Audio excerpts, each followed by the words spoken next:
नमस्ते, स्वागत है आपका फिर से एक नई Q&A में। आइए शुरू करते हैं। पहला सवाल ऋतिक कुमार पूछते हैं, नेवल डिस्प्लेसमेंट ट्रीटमेंट नाव निकलना ठीक कैसे करे, प्लीज आंसर। तो ऋतिक जी, मैं पहले आपसे ये पूछना चाहता हूँ कि आपकी नेवल डिस्प्लेसमेंट किस साइड पर हो गई है, यानी कि लेफ्ट साइड, राइट साइड, ऊपर या नीचे। नीचे कमेंट बॉक्स में जरूर बताएं। आपकी समस्या के बारे में मैं अगली वीडियो में डिस्कस करूंगा।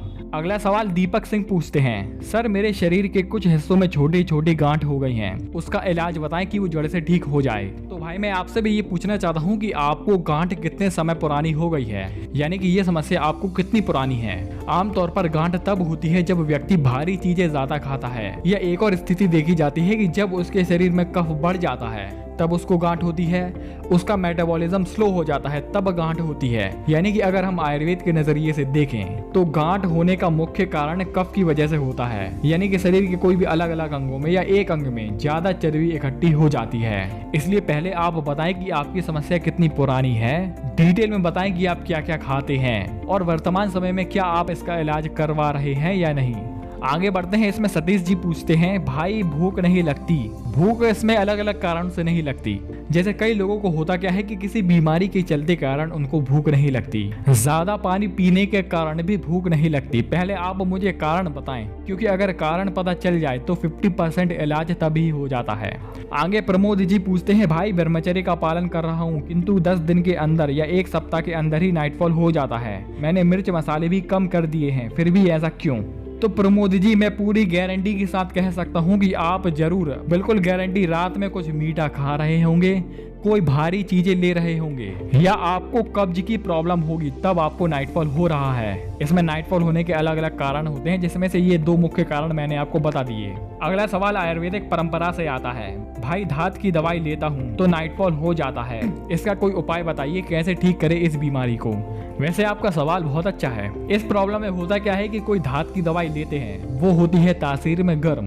तो ऐसी कंडीशन में व्यक्ति की प्रकृति पहले से ही गर्म होने के कारण और ऊपर से धात की दवाई खाने से गर्मी और बढ़ जाती है, जिसके कारण व्यक्ति को स्वप्न दोष हो जाता है। तो ऐसी कंडीशन में व्यक्ति क्या करे? ऐसी कंडीशन में व्यक्ति ये करे कि वो धात की दवाई ही ना ले, क्योंकि इसमें मेरा ऐसा मानना है कि अगर आपको कोई भी धात की प्रॉब्लम ठीक करनी है तो इसका सबसे अच्छा इलाज है ब्रह्मचर्य पालन। बेशक इसमें व्यक्ति को समय लग सकता है, लेकिन इसको जो रिजल्ट होंगे वो आपको संतुष्ट कर देने वाले होंगे। इसलिए अगर आपको कोई भी धात की प्रॉब्लम हो, कोई भी कुछ भी मान लो, तो इसका सबसे अच्छा इलाज है ब्रह्मचर्य पालन। अगला क्वेश्चन सो घोष जी पूछते हैं, भाई डाइजेशन पावर कैसे बढ़ाऊं और कौन सा योग प्राणायाम लाभदायक रहेगा?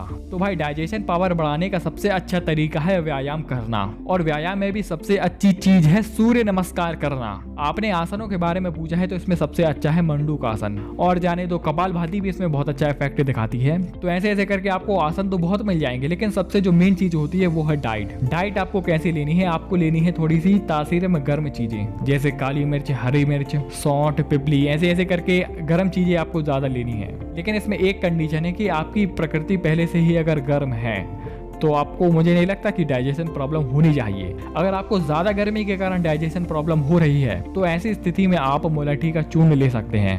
अगला क्वेश्चन मनोज कुमार जी पूछते हैं, मुझे शाम को ही स्वप्न दोष हो जाता है, जो कि 10 या 11 बजे के लगभग होता है। तो भाई गारंटी है कि आप रात को भारी भोजन करते ही करते होंगे, और दूसरी कंडीशन कि आपका वीर्य पतला हो गया है। तो ऐसी स्थिति में आपको ब्रह्मचर्य पालन करना है और रात को हल्का भोजन लेना है।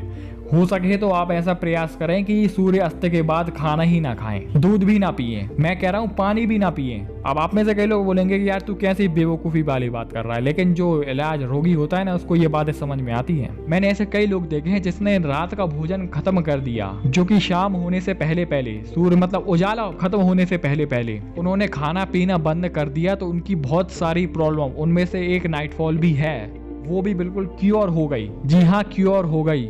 अगला क्वेश्चन है प्रकाश सिंह जी पूछते हैं, सर मैंने 8 साल तक मस्टरबेशन किया है, अभी मेरे लीवर में प्रॉब्लम हो गई है, कुछ भी पछता नहीं है। सर मैं ब्रह्मचर्य का पालन कर रहा हूँ लेकिन कोई फर्क नहीं पड़ रहा है, कोई उपाय बताएं प्लीज। तो भाई आपने 8 साल तक मस्टरबेशन किया है तो आपको 8 महीने देने ही पड़ेंगे।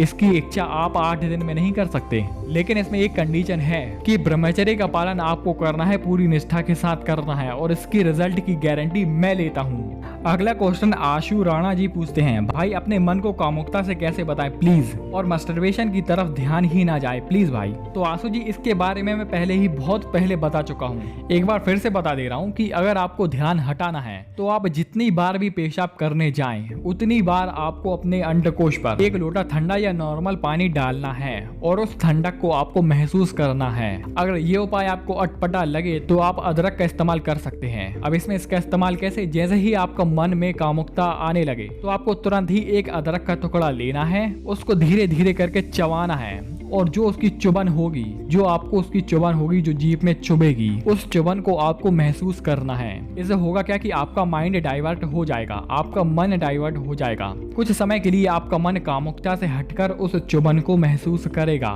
या अगर आपको कुछ भी नहीं करना है तो सबसे अच्छा इलाज है कि ओम का उच्चारण करना। मतलब जैसे ही आपके मन में बुरे बुरे ख्याल आने लगे तुरंत ही आपको ओम का उच्चारण करना शुरू कर देना है और विद इन 2 to 3 मिनट आपको इसके रिजल्ट दिखना शुरू हो जाएंगे। अगला क्वेश्चन नीरज लोहान जी पूछते हैं, काफी बड़ा क्वेश्चन है। मेरी बहुत सी गर्लफ्रेंड हैं, पर जब मैं उनसे बात करता हूं तो मुझे लगता है कि मैं गलत कर रहा हूं, तो फिर मैं कुछ दिनों तक किसी भी लड़की से बात नहीं करता, पर फिर मन कंट्रोल से बाहर चला जाता है और मैं फिर से बात कर लेता हूं। तो क्या मन को और ज्यादा समझाऊं, प्रैक्टिस करूं इसकी थोड़ी सी, या आप कुछ बता सकते हैं? मुझे डर है कि अगर ऐसा ही चलता रहा तो जो मैं 3 महीने से ब्रह्मचर्य का पालन कर रहा हूँ कहीं उसमें कोई गड़बड़ी ना हो जाए, क्योंकि मैं अभी तो मन को कंट्रोल में रख रहा हूँ पर फ्यूचर में मास्टरबेशन और सेक्स की इच्छा जरूर करेगी। पहले भी 1 महीने मैंने ब्रह्मचर्य पालन में गड़बड़ी कर दी थी।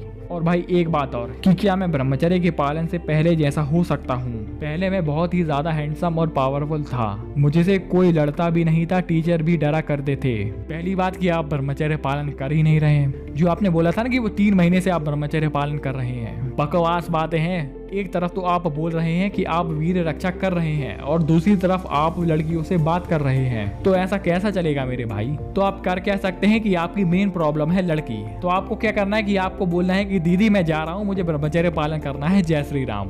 अब एक तरफ तो आप ब्रह्मचर्य पालन करके अपनी इच्छा को कंट्रोल में कर रहे हैं, लेकिन दूसरी तरफ आप लड़कियों से बात करके उन इच्छाओं को उठा रहे हैं, तो भाई ब्रह्मचर्य पालन में ये हिपोक्रेसी नहीं चलेगी। अगला क्वेश्चन सुभाष कुमार जी पूछते हैं, भाई हस्त मैथुन से बहुत वीकनेस आ गई है, शरीर दुबला पतला हो गया है, संभोग करते समय शीघ्र पतन हो जाता है, भाई शरीर की कमजोरी और शीघ्र पतन का इलाज बताओ। अब भाई ब्रह्मचर्य का पालन करता हूँ, अब मैं संतान प्राप्ति के लिए ही संभोग करूंगा, प्लीज हेल्प मी ब्रो, बताइए। तो भाई ब्रह्मचर्य पालन करके आपने इलाज खुद ही ढूंढ लिया है, इसमें मुझे ज्यादा बताने की जरूरत है ही नहीं, क्योंकि इसका सबसे अच्छा इलाज मैंने बताया कि ब्रह्मचर्य पालन ही इन सब चीजों का सबसे अच्छा इलाज है। इसलिए कीप गोइंग ऑन, मैं आपको समय समय पर मोटिवेट करता रहूंगा, मैं आपको ऐसी ऐसी वीडियोस लाता रहूंगा जिससे आपको ब्रह्मचर्य पालन में और भी मोटिवेशन जागे। अगला क्वेश्चन विकास सिंह जी पूछते हैं, सर नाइटफॉल और हस्त मैथुन से निकले हुए वीर में कुछ डिफरेंस होता है? तो जी हाँ बिल्कुल होता है, इसके बारे में मैं आगे आने वाली वीडियो में बताऊंगा। अभी मैं इस क्वेश्चन का जवाब नहीं दे रहा हूँ, इसका डिटेल में आंसर दूंगा और काफी अच्छी तरीके से आपको समझाऊंगा, इसलिए आप कुछ समय के लिए रुकिए।